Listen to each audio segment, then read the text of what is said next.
Queridos filhos do coração, hoje eu vou dividir com vocês uma história que me queima a alma há mais de 40 anos. Uma história que jamais imaginei que teria coragem de contar, mas que precisa ser dita para que outras mulheres não passem pelo que eu passei. Meu nome é Eulália, tenho 72 anos, e o que vocês vão ouvir hoje é um relato que vai fazer vocês entenderem até onde uma mãe é capaz de ir para salvar seu filho. Se vocês estão me ouvindo agora, saibam que estão fazendo uma diferença na vida de outras pessoas que passam por situações semelhantes, porque quando a gente compartilha nossa dor, ela se torna mais leve para quem carrega e mais clara para quem escuta. Era o ano de 1987, eu tinha 24 anos e havia perdido meu Osvaldo num acidente de caminhão apenas 6 meses antes. Fiquei sozinha com meu pequeno Marcos, que tinha apenas 3 aninhos e uma barriga de 6 meses do que seria minha segunda criança. Naquela época, meus queridos, não existia auxílio do governo, não tinha essa facilidade de hoje em dia para uma viúva conseguir ajuda. Éramos invisíveis para o mundo, especialmente quando se era pobre como eu era. Antes de continuar, quero que vocês saibam que este canal existe para acolher histórias como a minha. E se vocês se inscreverem aqui conosco, estarão ajudando outras pessoas a encontrarem coragem para compartilhar suas dores e suas vitórias. Todo mês, nós sorteamos presentes especiais para os inscritos que mais comentam e interagem com nosso conteúdo, porque acreditamos que quem tem coragem de se abrir merece ser reconhecido. Então, se vocês ainda não se inscreveram, façam isso agora. Ativem o sininho, porque histórias como essa precisam chegar em quem mais precisa ouvir. Morava num casebre de apenas 2 cômodos numa favela do subúrbio, onde o esgoto corria a céu aberto e os ratos eram nossos vizinhos mais frequentes. O cheiro de podridão que vinha do córrego ali perto se misturava com o aroma da comida que eu tentava preparar no fogão, a lenha que mais fumegava do que esquentava. Meu Marcos, coitadinho, vivia doente por causa das condições, e eu não tinha dinheiro nem para os remédios mais básicos. Algumas noites ele tossia tanto que eu ficava em vigília, com medo de que parasse de respirar. Eu rezava, meus filhos, rezava como nunca tinha rezado na vida, pedindo a Deus que não me levasse mais ninguém. O Osvaldo havia deixado apenas dívidas quando partiu deste mundo. O caminhão que ele dirigia nem era dele, era de um patrão que depois do acidente sumiu no mundo e nunca mais apareceu para dar satisfação. Eu fiquei com as contas da oficina onde ele havia mandado consertar o caminhão, com o aluguel atrasado da nossa casinha miserável e com a fome batendo na porta todo santo dia. Precisava trabalhar, mas grávida de 7 meses e com uma criança pequena, quem ia me dar emprego? Tentei lavar roupa para fora, mas com a barriga pesada mal conseguia carregar as trouxas de roupa suja, e o Marcos não podia ficar sozinho nem por 5 minutos. Foi quando a fome chegou de vez. Não era aquela fome de quando a gente pula uma refeição, não. Era aquela fome que dói nas tripas, que faz a gente pensar em coisas que nunca imaginou que pensaria. Meu Marcos começou a perder peso, e eu via os ossinhos dele aparecendo por baixo da pele. Ele não chorava mais de fome, apenas ficava quietinho num canto, e isso me assombrava mais do que qualquer choro. Uma criança de 3 anos que não tem energia nem para chorar é um sinal de que a situação chegou no fundo do poço. Comecei a pedir ajuda para os vizinhos, mas quem tinha o que dar numa favela onde todo mundo estava na mesma situação?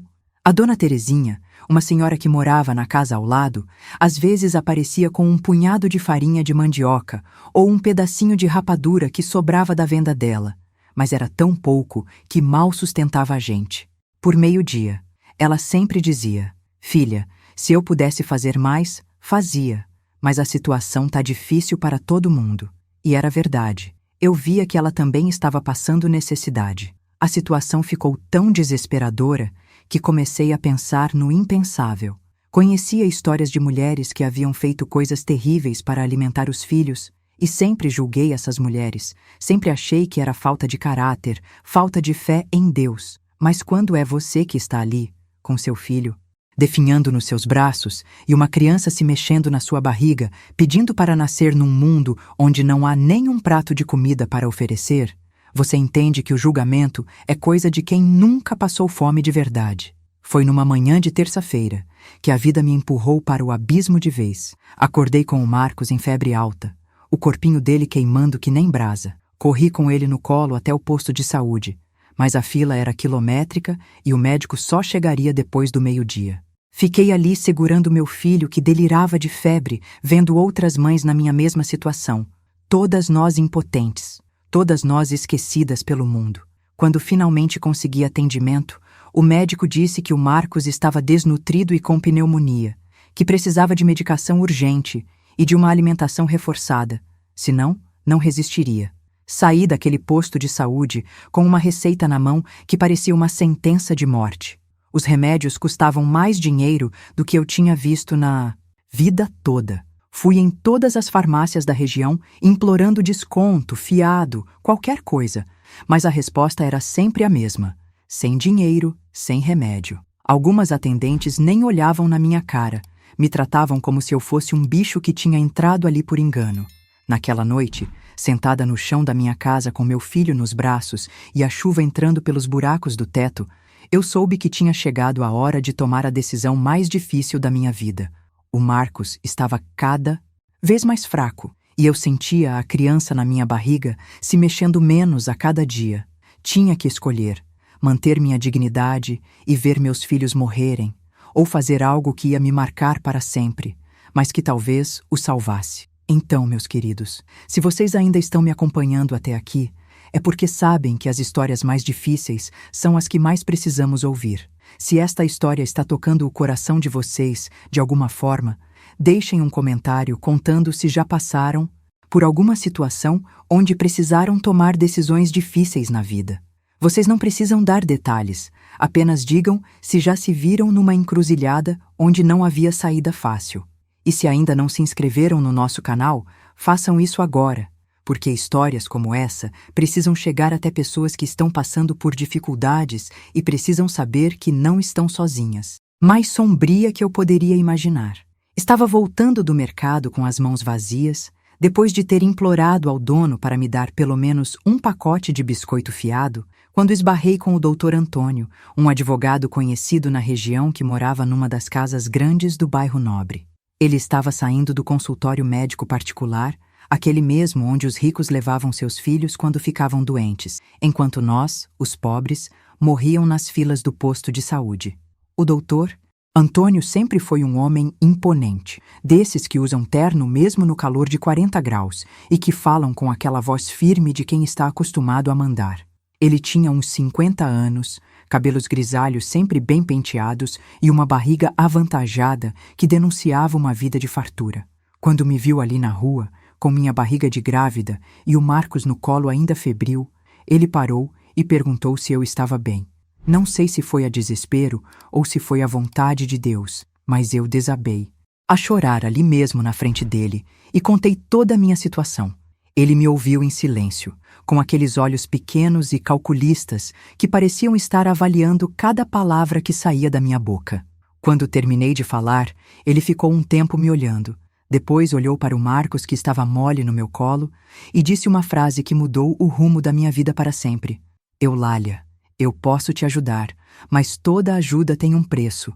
Você está disposta a pagar qualquer preço para salvar seus filhos? Naquele momento, com meu filho quase morrendo nos meus braços e a criança na barriga precisando de alimento, eu disse que sim, que faria qualquer coisa. Ele então me deu o endereço da casa dele e disse para eu aparecer lá na sexta-feira à noite, às 9 horas, quando a esposa dele estaria viajando para visitar a irmã em outra cidade. Venha sozinha, ele disse, e deixe a criança com alguém. Nós vamos conversar sobre como posso te ajudar. O jeito que ele falou, o modo como me olhou quando disse aquelas palavras, eu já sabia muito bem qual era o tipo de ajuda que ele estava oferecendo. Mas quando você está afogando, meus queridos, você se agarra em qualquer coisa, mesmo sabendo que pode te machucar. Voltei para casa com o coração partido entre a esperança e o nojo de mim mesma. Passei os dias seguintes tentando encontrar outra saída, qualquer outra coisa que pudesse fazer para conseguir o dinheiro dos remédios. Procurei trabalho como faxineira, como cozinheira, como qualquer coisa, mas sempre a mesma resposta. Grávida e com criança pequena, ninguém queria. Tentei vender os poucos pertences que tinha, mas quem ia comprar panela velha e roupa remendada numa favela onde todo mundo era tão pobre quanto eu? Na quinta-feira à noite, o Marcos piorou muito. A febre subiu tanto que ele começou a ter convulsões, e eu vi meu filho se contorcendo nos meus braços, sem poder fazer nada para ajudar. A dona Terezinha veio correndo quando ouviu meus gritos, e nós duas ficamos a noite toda molhando panos gelados para tentar baixar a temperatura dele. Filha, ela me disse de manhã, com os olhos vermelhos de cansaço, esse menino não aguenta mais. Você precisa conseguir esses remédios hoje, senão... Ela não terminou a frase, mas eu entendi perfeitamente o que ela queria dizer. Foi assim que na sexta-feira, depois de deixar o Marcos com a dona Terezinha, eu me arrumei com o melhor vestido que tinha, que mesmo assim estava desbotado e com alguns furinhos, e caminhei até a casa do Dr. Antônio. Era uma mansão de 2 andares, com jardim na frente e um portão de ferro que parecia proteger um mundo completamente diferente do meu. Quando toquei a campainha, minhas pernas tremiam tanto que mal conseguia ficar de pé. Ele abriu a porta vestindo um roupão de seda e me convidou para entrar. A casa era luxuosa demais para os meus olhos acostumados com a pobreza.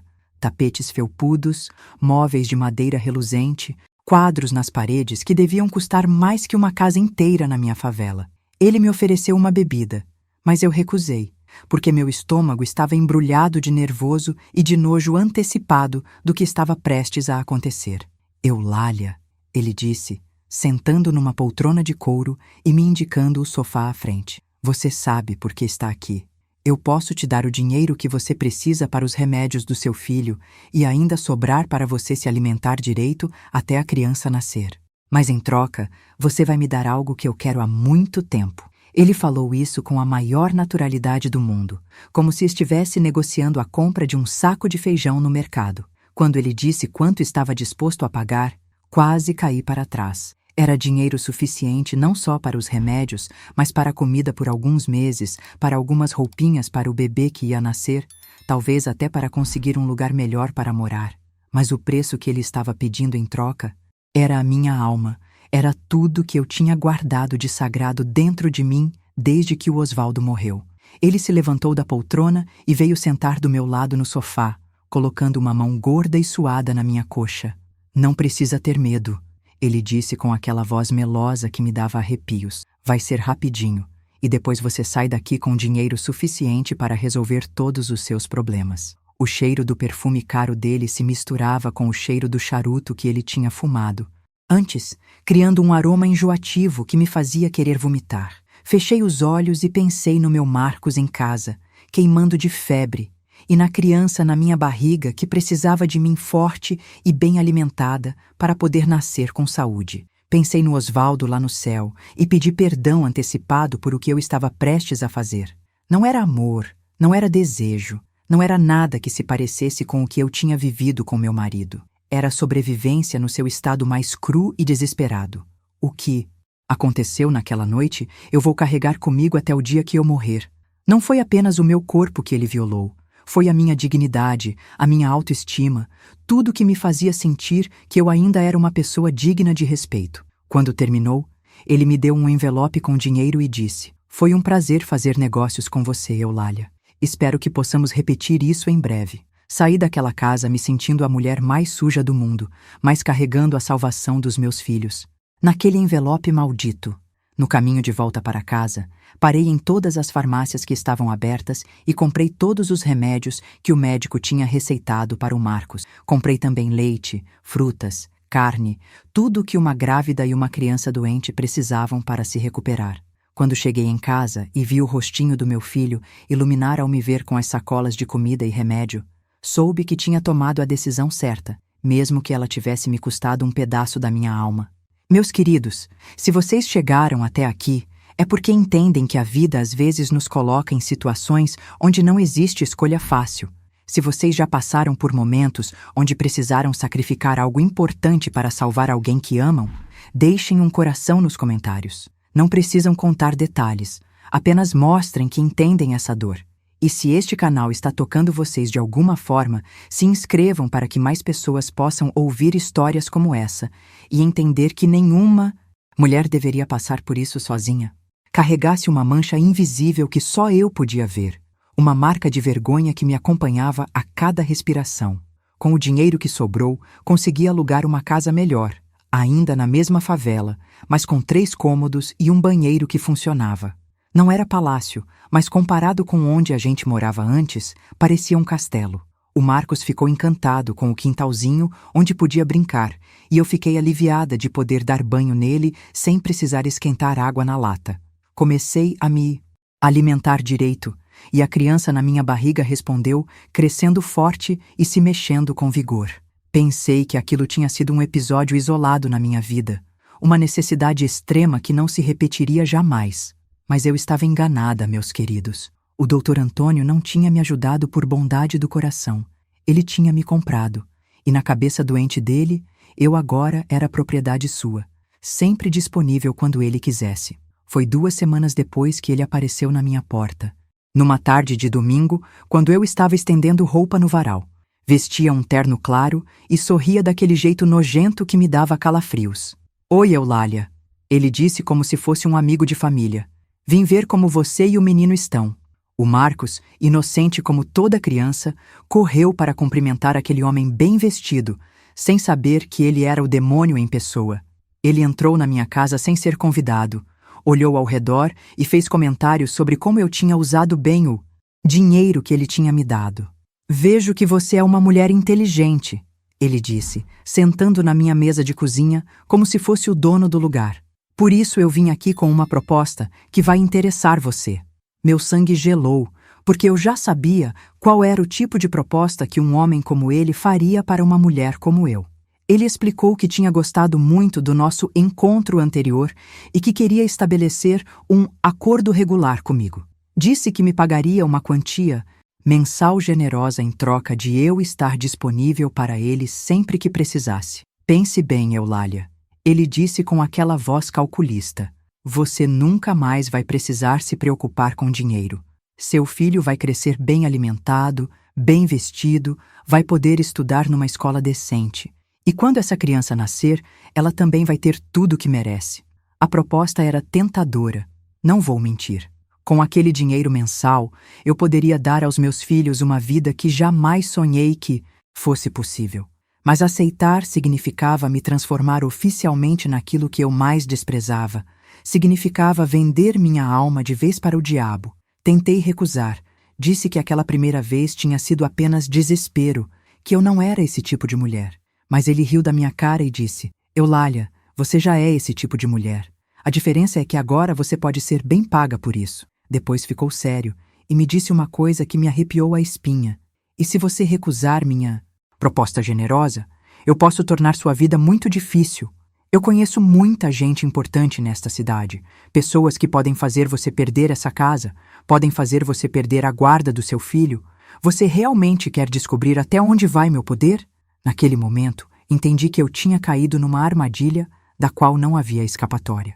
Ele não estava apenas comprando meu corpo, estava comprando minha liberdade, minha dignidade, minha capacidade de escolha. Era como se eu tivesse assinado um contrato com o diabo sem ler as letras miúdas, e agora descobria que tinha vendido muito mais do que imaginava. Aceitei a proposta dele, não porque quis, mas porque não tinha alternativa. E assim começou o período mais sombrio da minha vida, quando me transformei naquilo que sempre julguei nas outras mulheres. 2 vezes por semana, às terças e sextas-feiras, ele aparecia na minha casa ou me mandava ir até a dele. Sempre trazia presentes caros para o Marcos. Brinquedos, roupas, doces importados, como se estivesse comprando o silêncio e a inocência da criança também.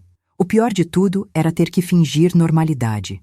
Quando os vizinhos perguntavam de onde vinha tanto dinheiro de repente, eu inventava histórias sobre trabalhos de costura que estava fazendo para madames da cidade alta. A dona Terezinha, coitada, ficava feliz de me ver prosperando, sem imaginar qual era o verdadeiro preço daquela prosperidade. "Que bom que sua vida melhorou. Filha", ela dizia, "você merece tudo de bom depois de tanto sofrimento." Conforme minha barriga crescia, as visitas do Dr. Antônio se tornaram mais espaçadas, mas não menos humilhantes. Ele dizia que grávida eu ficava ainda mais atraente, que isso despertava fantasias diferentes nele. Eu fechava os olhos e pensava em outras coisas. Tentava imaginar que estava em outro lugar, que aquilo estava acontecendo com outra pessoa, qualquer coisa para conseguir suportar. Quando minha filha nasceu, uma menina linda que chamei de Aparecida, em homenagem a Nossa Senhora, eu chorei de alegria e de tristeza ao mesmo tempo. Alegria por ter uma filha saudável e perfeita.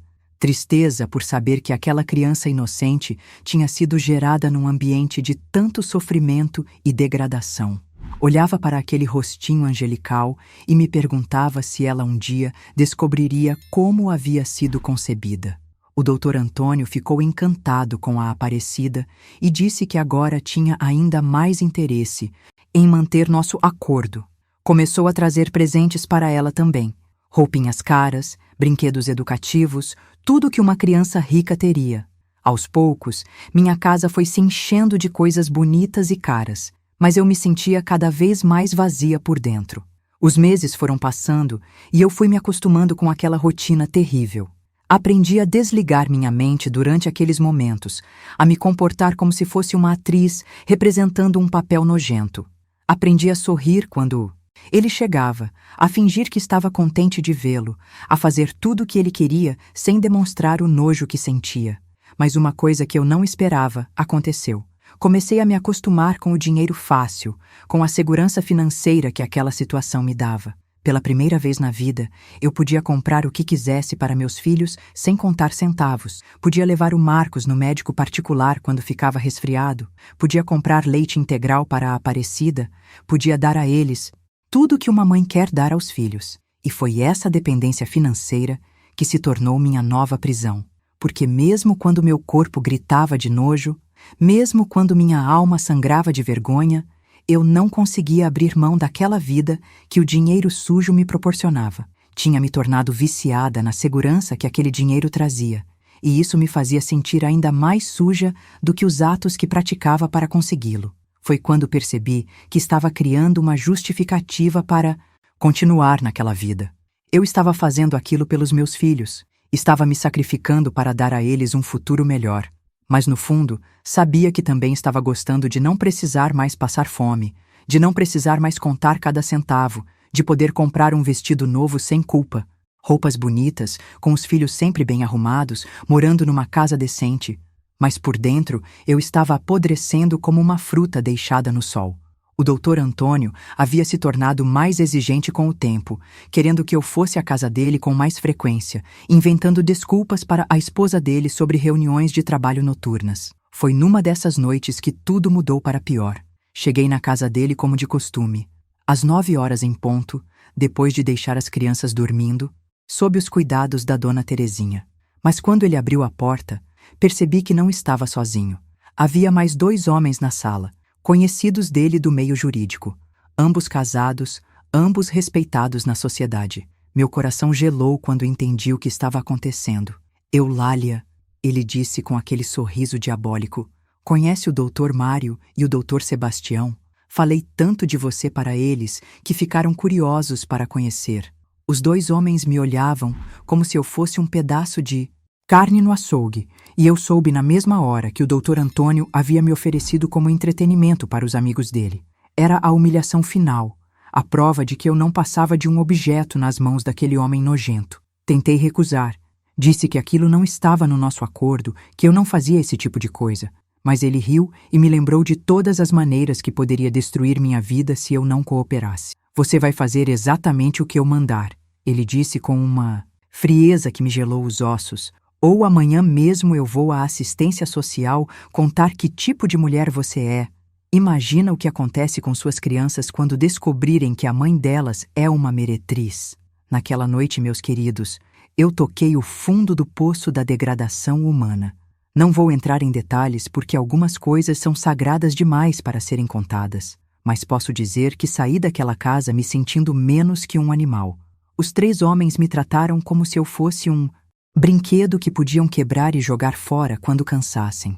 Voltei para casa caminhando como um fantasma, carregando uma dor na alma que era pior que qualquer dor física. Quando cheguei em casa e vi meus filhos dormindo tranquilos em suas caminhas, desabei no chão da cozinha e chorei como nunca tinha chorado na vida. Chorei pela mulher que eu tinha sido antes de tudo isso começar. Chorei pela inocência que tinha perdido. Chorei pelos meus filhos que mereciam uma mãe melhor do que eu tinha me tornado. Naquela madrugada, tomei a decisão de que precisava sair daquela situação, custe o que custasse. No dia seguinte, quando o Dr. Antônio ligou querendo marcar outro encontro, eu disse não. Disse que não aguentava mais, que queria parar com tudo aquilo. Ele ficou em silêncio por um momento, depois riu daquele jeito debochado que eu já conhecia bem. Eulália, você acha que pode simplesmente sair quando quiser? Você se esquece de que eu tenho fotos, tenho gravações, tenho provas de tudo que você fez. Se você tentar me deixar, vou arruinar sua vida de tal forma que você vai implorar para voltar. Foi quando descobri que aquele monstro tinha documentado todos os nossos encontros, tinha fotografias, tinha evidências que poderiam destruir não apenas minha reputação, mas minha chance de manter a guarda dos meus filhos. Ele havia construído uma prisão perfeita ao meu redor, usando meu amor pelos meus filhos como as barras da cela que me mantinha presa. Mas o destino, meus queridos, às vezes trabalha de maneiras misteriosas. Foi numa manhã de quinta-feira que a dona Terezinha veio correndo até minha casa com uma notícia que mudaria tudo. Eulália, ela disse ofegante. Você viu o jornal? O Dr. Antônio morreu. Meu coração parou por um segundo. Ela me mostrou o jornal onde estava estampada a notícia. O Dr. Antônio havia sofrido um infarto fulminante na madrugada anterior, durante uma reunião de trabalho em sua casa.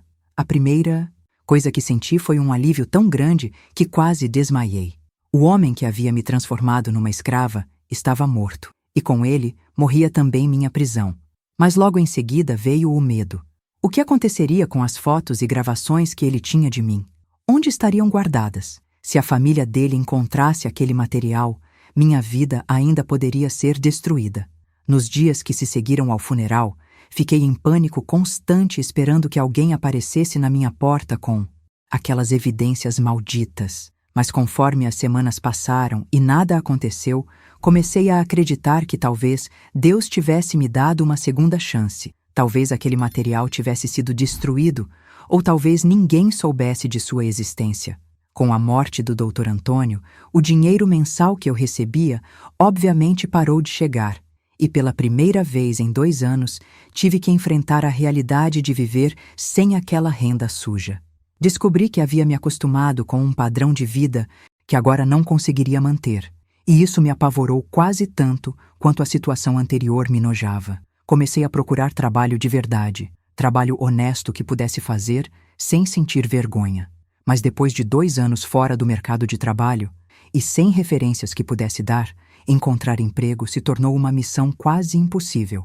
Além disso, eu tinha que lidar com a Aparecida, que agora estava com 2 anos e precisava de cuidados constantes, e com o Marcos, que aos 5 anos estava começando a fazer perguntas sobre por que nossa vida tinha mudado tanto. Foi então que a dona Mercedes, uma senhora rica do centro da cidade que conhecia meu trabalho de antigamente, me ofereceu uma oportunidade. Ela precisava de uma governanta para cuidar da casa dela e dos 3 filhos pequenos, um trabalho que exigiria que eu morasse na casa dela durante a semana e só voltasse para casa nos fins de semana.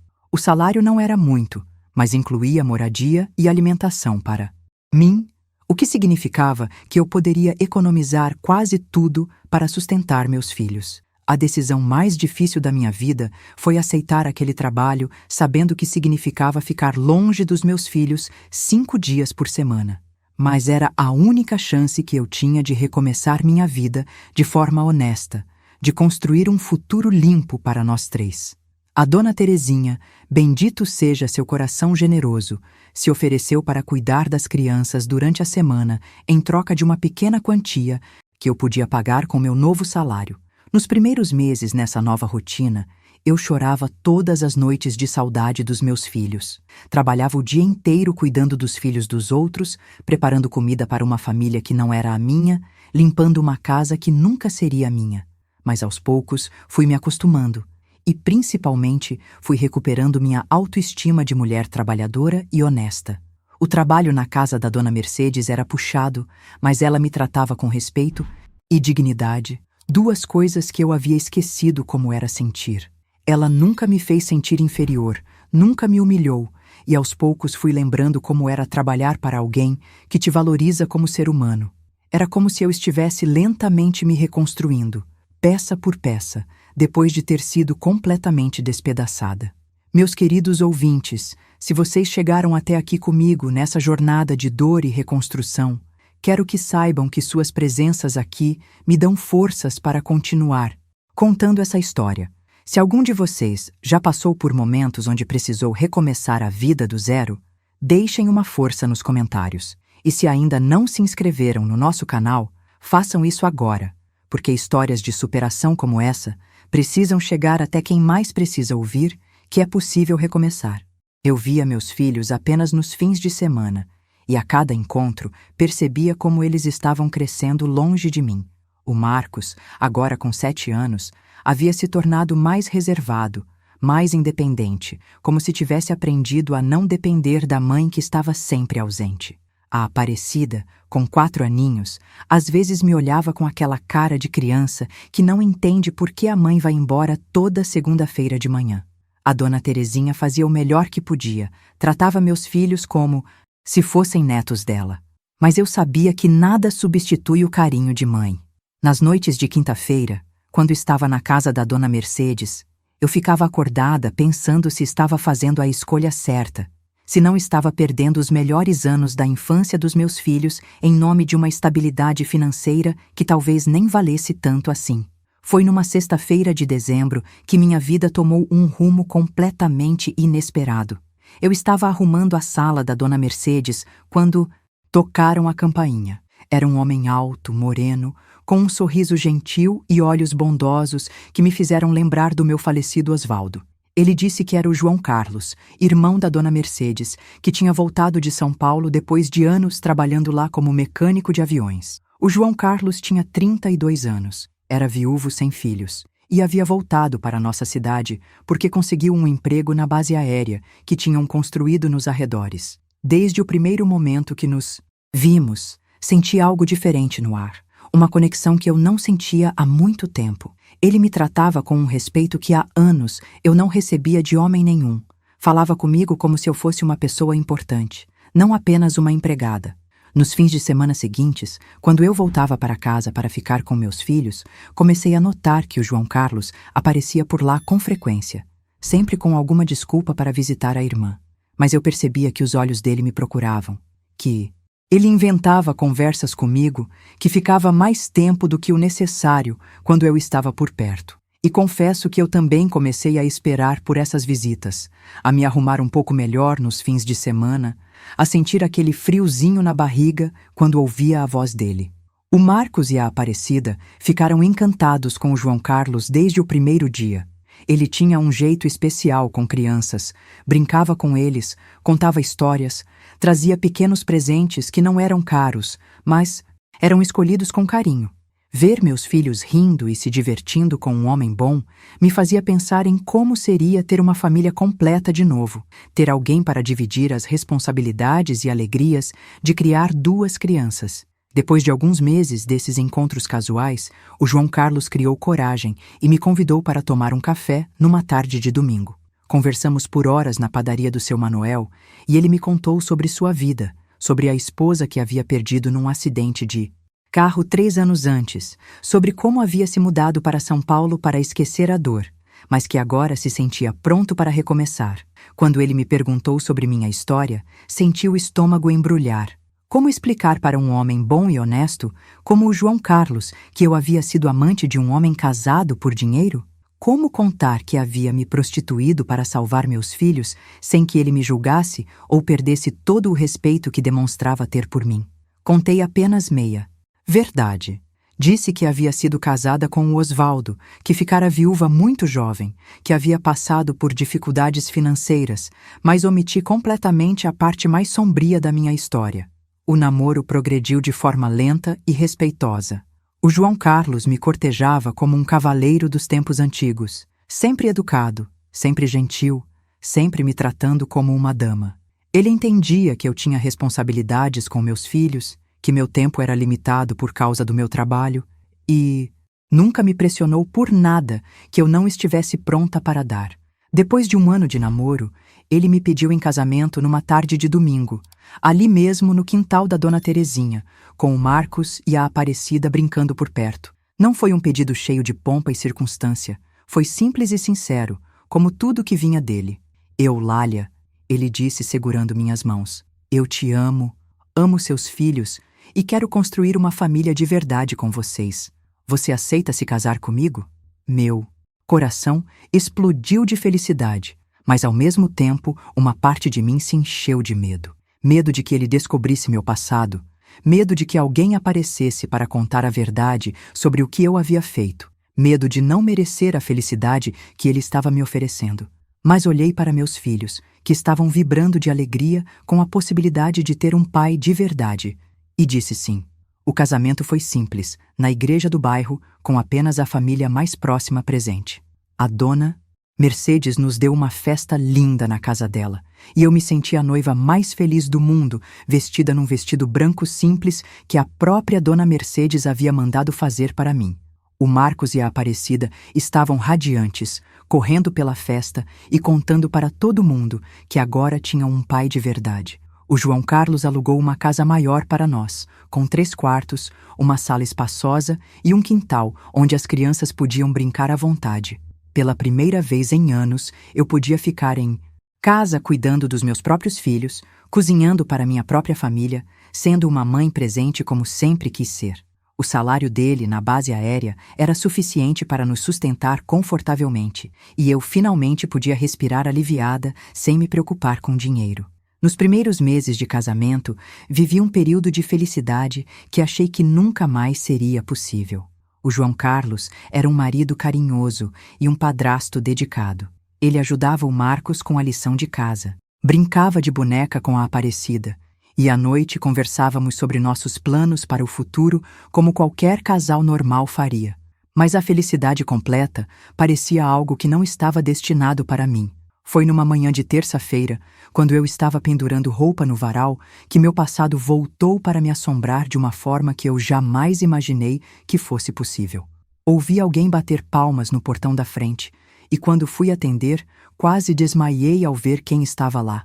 Era a Dona Carmen, viúva do Dr. Antônio, uma mulher elegante na casa dos 50 anos que eu conhecia apenas de vista. Ela estava vestida de luto rigoroso, com uma bolsa preta nas mãos e uma expressão no rosto que me gelou o sangue. A senhora é a Eulália? Ela perguntou com uma voz fria como gelo. Quando confirmei, ela disse, precisamos conversar. Tenho algumas coisas que pertenceram ao meu falecido marido e que acredito que vão interessar muito a senhora. Meu mundo desabou naquele instante. A Dona Carmen havia encontrado o material que o Dr. Antônio guardava de mim, as fotos, as gravações, todas as evidências da minha degradação passada.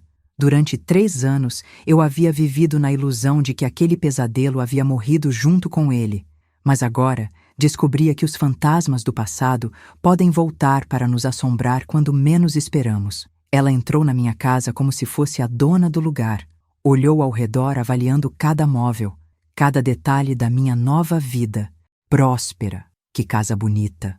Ela comentou com ironia. Que família linda você construiu. Seria uma pena se tudo isso fosse destruído por causa de algumas indiscrições do passado, não é mesmo? Naquele momento entendi que minha luta pela redenção estava apenas começando e que o preço da minha felicidade atual poderia ser ainda mais alto do que imaginava. Carregava. De dentro dela, tirou um envelope grosso e o colocou na mesa entre nós duas. Meus olhos grudaram naquele envelope como se ele fosse uma cobra venenosa pronta para dar o bote. Sabe o que tem aqui dentro, Eulália? Ela perguntou com um sorriso gelado que não chegava aos olhos. Minha boca secou completamente e senti como se alguém tivesse puxado todo o ar dos meus pulmões. Balancei a cabeça tentando dizer que não sabia, mas minha voz simplesmente não saía. Ela abriu o envelope lentamente, como quem saboreia cada segundo do terror que estava causando, e espalhou sobre a mesa algumas fotografias que me fizeram querer morrer de vergonha ali mesmo. Eram fotos minhas com o Dr. Antônio, em posições e situações que não deixavam dúvida alguma sobre a natureza do nosso relacionamento. Havia também uma pequena gravação numa fita cassete que ela colocou ao lado das fotos. Meu marido era um homem muito prevenido. ela disse com aquela voz venenosa. Sempre documentava seus negócios. Imagino que você pensou que isso tudo tinha sumido quando ele morreu, não é mesmo? Comecei a tremer incontrolavelmente e as lágrimas desceram pelo meu rosto sem que eu pudesse controlá-las. Pensei no João Carlos chegando do trabalho dali a algumas horas, pensando nos meus filhos voltando da escola, pensando em como minha vida perfeita estava prestes a desmoronar novamente. O que a senhora quer de mim? Consegui perguntar com a voz embargada. Ela se recostou na cadeira com um ar de superioridade que me fez sentir menor que um inseto. Quero que você sinta o que eu senti quando descobri que meu marido estava me traindo com uma mulher como você. Quero que você perca tudo que tem de mais precioso, como eu perdi. A dor na voz dela era genuína, e por um momento quase senti pena daquela mulher que havia descoberto a traição do marido através daquele material maldito. Por favor, implorei juntando as mãos. Meus filhos não têm culpa de nada disso. Meu marido não sabe de nada. Eu estava passando fome. Estava desesperada, não tinha escolha, mas ela balançou a cabeça com desprezo e disse: Sempre tem escolha, Eulália.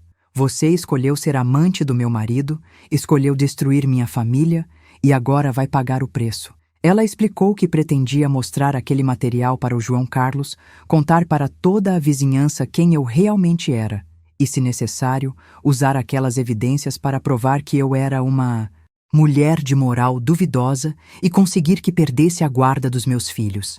Você tem 48 horas para deixar esta cidade, ela disse se levantando. Se até quinta-feira você ainda estiver aqui, vou espalhar essas fotos em cada esquina, vou contar sua história para cada pessoa que conhece você. Quando ela saiu, desabei no chão da cozinha e chorei como se o mundo tivesse acabado. Todos os anos de luta para reconstruir minha vida, toda a felicidade que tinha conquistado com tanto esforço, tudo estava prestes a ser destruído por causa de escolhas que havia feito num momento de desespero absoluto. Como explicar para o João Carlos que a mulher com quem ele havia se casado tinha um passado tão sombrio? Como olhar nos olhos dos meus filhos, sabendo que logo descobririam que tipo de mãe tinham? Passei o resto daquela tarde e a noite inteira acordada, andando de um lado para o outro da casa, tentando encontrar uma saída que não existia. Pensei em contar tudo para o João Carlos antes que ele descobrisse por outros meios, mas não tinha coragem de ver a decepção e o nojo nos olhos do homem que eu amava. Pensei em fugir com meus filhos para outra cidade, mas como explicar para eles por que precisávamos abandonar tudo de repente? No dia seguinte, quando o João Carlos saiu para o trabalho e as crianças foram para a escola, tomei uma decisão desesperada. Fui até a casa da Dona Carmen, uma mansão no centro da cidade, e implorei por uma audiência. Quando ela me recebeu, me joguei aos pés dela literalmente, agarrei nas barras do vestido dela e supliquei por perdão. Dona Carmen, chorei aos pés dela. Eu sei que a senhora tem todo o direito de me odiar, de querer me destruir. O que eu fiz foi terrível, foi pecado, foi uma covardia. Mas, por favor, não destrua meus filhos por causa dos meus erros. Eles são inocentes, não merecem pagar pelos pecados da mãe. Mas ela me olhou com frieza e disse para eu me levantar, que aquela encenação não ia comovê-la.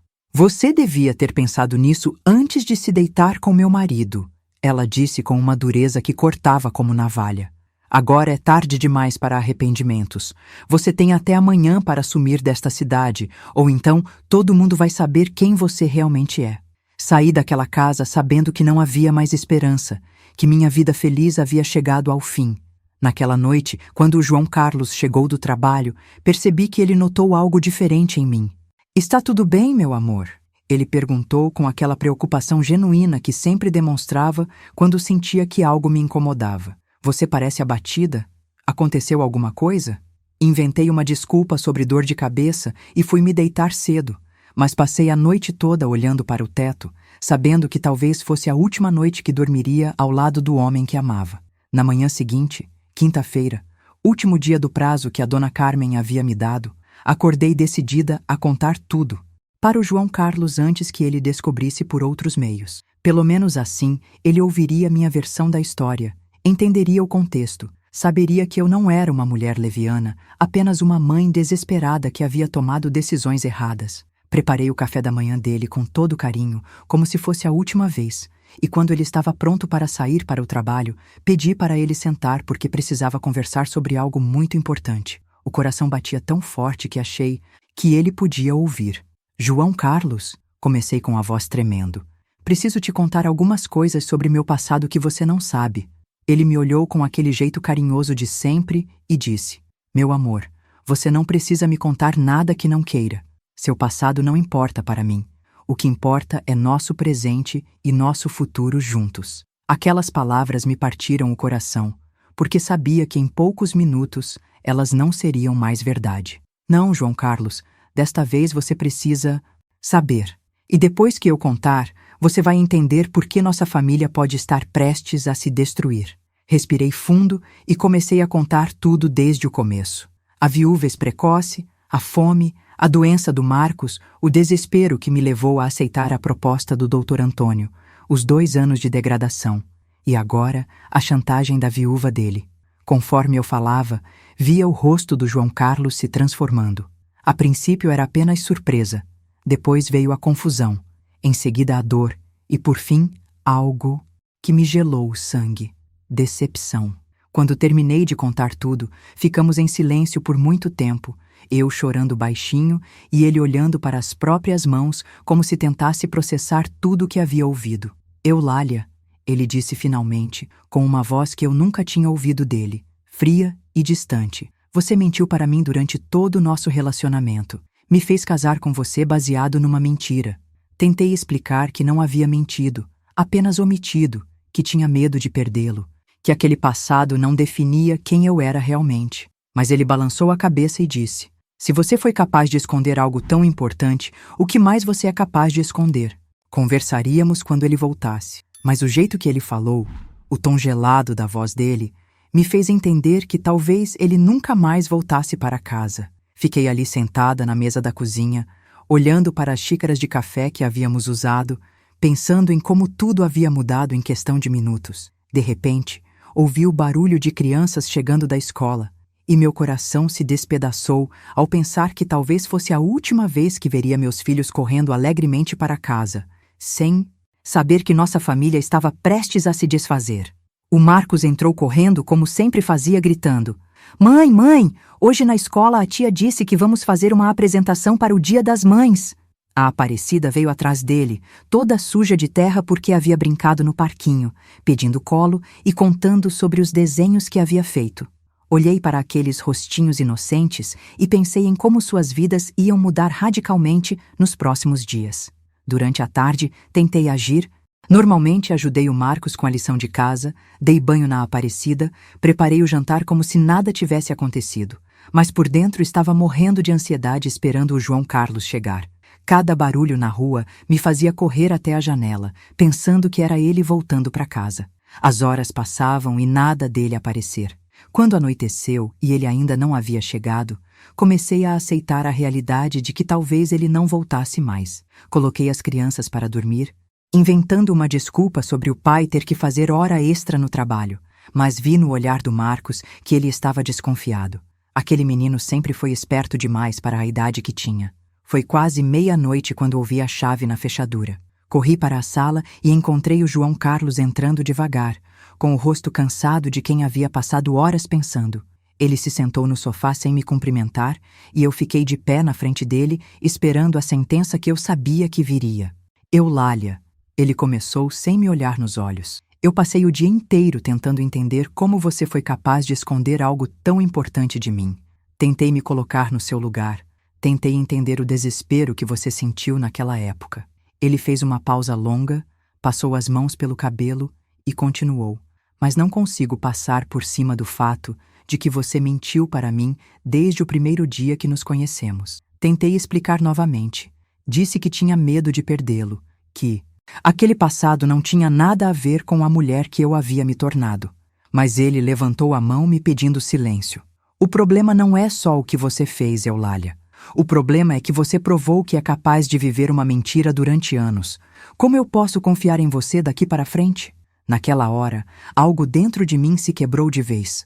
Toda a culpa que havia carregado durante anos, toda a vergonha, todo o auto-julgamento que havia tentado superar, tudo voltou com força total.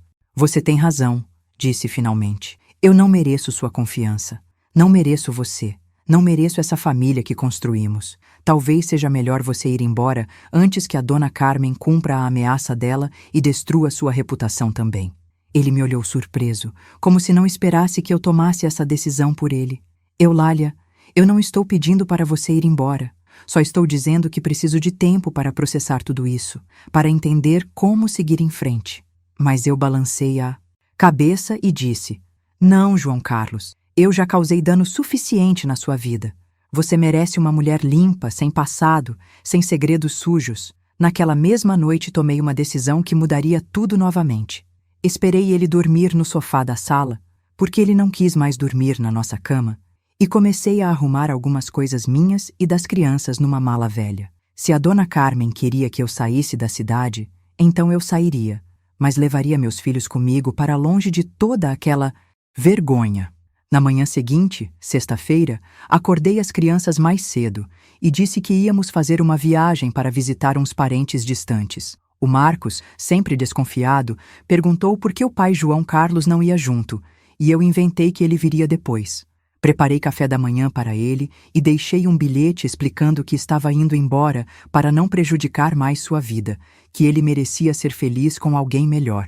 Pegamos o primeiro ônibus que saía da rodoviária, sem destino. Certo, apenas querendo ficar longe daquela cidade onde meu passado havia me alcançado novamente. Durante a viagem, a Aparecida chorava perguntando quando íamos voltar para casa, e o Marcos ficou calado o tempo todo, como se entendesse que algo muito sério estava acontecendo. Chegamos numa cidade pequena no interior, um lugar onde ninguém nos conhecia e onde poderíamos recomeçar mais uma vez. Aluguei um quartinho numa pensão modesta com o pouco dinheiro que tinha e comecei a procurar trabalho imediatamente. Arranjei um emprego numa fábrica de roupas, costurando peças por produção, ganhando muito pouco, mas o suficiente para nos manter vivos. Os primeiros meses foram terríveis. As crianças sentiam falta da casa, da escola, dos amigos e principalmente do João Carlos, que haviam aprendido a amar como pai. Eu trabalhava 12 horas por dia na fábrica e chegava em casa exausta, sem ânimo para brincar ou conversar com eles. Vivíamos numa rotina mecânica de sobrevivência, como se estivéssemos apenas existindo, não vivendo. Foi depois de 6 meses naquela vida miserável que recebi uma carta que mudou tudo. Era do João Carlos. Ele havia conseguido nosso endereço através da dona Terezinha, que eu havia contatado uma única vez para dizer que estávamos bem. Na carta, ele dizia que havia pensado muito sobre tudo o que havia acontecido, que entendia melhor agora o desespero que eu havia sentido como mãe e que queria conversar comigo pessoalmente. Eulália, ele escrevia: eu fui injusto com você. Deveria ter tentado entender sua situação em vez de só me concentrar na mentira. As crianças sentem muita falta de você, e eu também sinto. Se você quiser me dar uma segunda chance, venha para casa.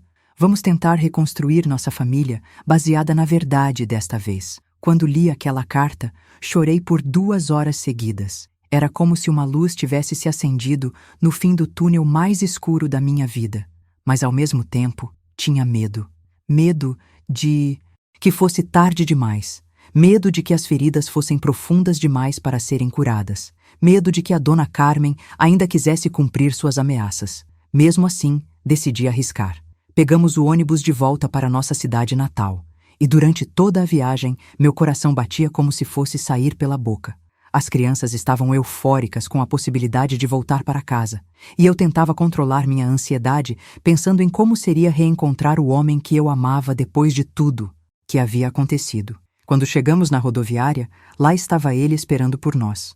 O João Carlos parecia mais magro, mais cansado, como se os últimos meses também tivessem sido difíceis para ele. Mas quando nossos olhos se encontraram, vi neles a mesma bondade de sempre. E soube que talvez ainda houvesse esperança para nós. Tempo senti que talvez houvesse um futuro para nossa família.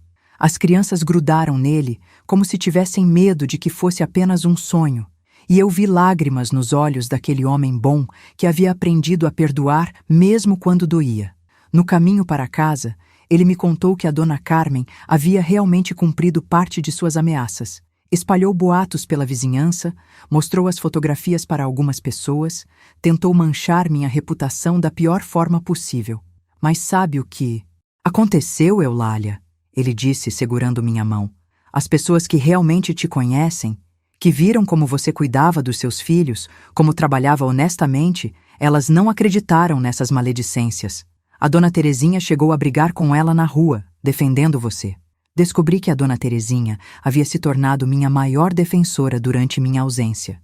Ela contava para quem quisesse ouvir sobre os anos difíceis que eu havia passado, sobre como havia sido uma mãe, dedicada mesmo nas piores circunstâncias, sobre como merecia respeito e não julgamento. Aquela menina passou fome com os filhos pequenos, ela dizia para as fofoqueiras do bairro. Quem nunca passou necessidade não tem direito de julgar quem passou. Quando chegamos em casa, tudo estava exatamente como havíamos deixado. O João Carlos havia mantido nossa casa como um santuário, esperando nosso retorno. Os brinquedos das crianças estavam nos mesmos lugares, minhas roupas ainda estavam no guarda-roupa, meus temperos ainda estavam no armário da cozinha. Era como se ele tivesse tido fé de que voltaríamos, mesmo quando eu mesma havia perdido essa esperança. Naquela primeira noite de volta, depois de colocar as crianças para dormir em suas próprias camas depois de meses dormindo num quarto apertado de pensão, nós dois conversamos até o amanhecer. O João Carlos me contou sobre a solidão que havia sentido, sobre como havia percebido que o amor verdadeiro não julga o passado, mas abraça o presente e constrói o futuro. Eulália, ele disse segurando meu rosto entre as mãos. Eu também cometi erros. Erro de não ter te dado confiança suficiente para você me contar a verdade desde o começo. Mas nossa reconciliação não significou que os problemas haviam acabado. A dona Carmen ainda morava na cidade, ainda carregava aquele ódio no peito, ainda procurava oportunidades para me humilhar. Algumas vezes a encontrava no mercado ou na rua, e ela me olhava com tanto desprezo que me fazia querer me esconder. Outras pessoas também me olhavam diferente. Sussurravam quando passava. Me faziam sentir como se carregasse uma marca na testa. Foi então que tomei uma decisão que mudou completamente minha perspectiva sobre tudo o que havia acontecido. Decidi que não ia mais carregar vergonha pelo que havia feito para salvar meus filhos. Ia assumir minha história, ia olhar as pessoas nos olhos, ia mostrar que uma mulher pode cometer erros no passado e, ainda assim, ser digna de respeito no presente. Comecei a trabalhar como costureira em casa, fazendo roupas por encomenda para as mulheres do bairro. Algumas se recusavam a me dar serviço por causa dos boatos, mas outras, principalmente as mães que entendiam o que era lutar pelos filhos, me davam oportunidades. Aos poucos, fui construindo uma clientela fiel, mulheres que valorizavam meu trabalho e não meu passado. O Marcos e a Aparecida também enfrentaram dificuldades na escola. Algumas crianças repetiam em casa comentários maldosos que haviam ouvido dos pais, e isso chegava até meus filhos na forma de provocações cruéis. Mas o João Carlos e eu conversávamos com eles, explicávamos que às vezes as pessoas julgam sem conhecer toda a história, que o importante era sabermos quem éramos realmente. 3 anos se passaram desde nosso retorno, e nossa família havia se fortalecido de uma forma que eu nunca imaginei possível. O João Carlos e eu nos tornamos mais unidos, nossa comunicação ficou mais honesta, e as crianças cresceram entendendo que o amor verdadeiro perdoa e recomeça. Tivemos ainda mais 2 filhos, o pequeno José e a doce Carmen, que nasceram numa casa cheia de amor e verdade. Foi num domingo de dezembro que algo inesperado aconteceu. Estávamos saindo da missa quando a dona Carmen se aproximou de mim na porta da igreja. Pensei que fosse mais uma oportunidade para ela me humilhar publicamente, mas para minha surpresa, ela disse que queria conversar comigo em particular. O João Carlos ficou ao meu lado, pronto para me defender, mas aceitei ouvir o que ela tinha a dizer. Eulália, ela começou com uma voz diferente, mais cansada, menos venenosa. Eu vim pedir perdão pelo que fiz com você. Estes últimos anos me fizeram entender que minha raiva estava direcionada para a pessoa errada. Você não destruiu meu casamento. Meu marido é quem fez isso. Ela contou que havia descoberto outras amantes, outras mulheres que ele havia explorado, outras famílias que havia atormentado com suas chantagens. Ela me entregou um envelope, o mesmo envelope maldito que havia usado para me chantagear anos antes. Estas fotos e gravações não deveriam existir, disse com lágrimas nos olhos. Meu marido era um predador que se aproveitava do desespero das mulheres pobres. Você foi vítima dele, não cúmplice. Pegou o envelope das minhas mãos e ali mesmo na frente da igreja rasgou tudo em pedacinhos pequenos que espalhou pelo vento. Naquele momento, senti como se um peso de 1000 quilos tivesse saído das minhas costas. Não eram apenas as evidências físicas da minha humilhação que estavam sendo destruídas. Era também a última corrente que me prendia àquele passado sombrio. Olhei para a dona Carmen e disse: eu perdoo a senhora, e espero que a senhora também consiga se perdoar. Hoje, aos 68 anos, rodeada de filhos, netos e bisnetos, posso dizer que aprendi que a vida é feita de escolhas difíceis, de erros, de perdão e de recomeços. Nem sempre tomamos as decisões certas, nem sempre seguimos o caminho mais fácil, mas o que importa é a coragem de continuar, de aprender, de amar e de perdoar. Meus queridos ouvintes, se vocês chegaram até o final desta história comigo, quero agradecer do fundo do coração por terem me dado o privilégio de dividir com vocês os momentos mais íntimos e dolorosos da minha vida. Se esta história tocou vocês de alguma forma, se ensinou alguma coisa sobre perdão, sobre recomeço, sobre a força do amor materno, deixem nos comentários o que aprenderam. Contem também suas próprias histórias de superação, porque acredito que quando compartilhamos nossas dores e vitórias, todos nós nos tornamos mais humanos e mais compassivos. Se vocês ainda não se inscreveram no nosso canal, façam isso agora mesmo. Este espaço existe para acolher histórias como a minha, para mostrar que nenhuma mulher está sozinha em suas lutas, para provar que sempre é possível recomeçar, não importa quão fundo tenhamos caído. Ativem o sininho das notificações, porque toda semana trazemos novos relatos de superação, novas histórias de mulheres corajosas que enfrentaram tempestades e encontraram seu arco-íris. E lembrem-se, todos os meses sorteamos presentes especiais para os inscritos que mais interagem conosco, porque vocês são a razão deste canal existir. Suas curtidas, comentários e compartilhamentos fazem com que essas histórias cheguem até outras. Mulheres que precisam ouvir que é possível sobreviver, perdoar e ser feliz novamente. Que Deus abençoe cada um de vocês e que minhas palavras sirvam de conforto para quem está passando por momentos difíceis. Nunca se esqueçam, vocês são mais fortes do que imaginam e sempre há uma nova chance esperando por vocês do outro lado da tempestade.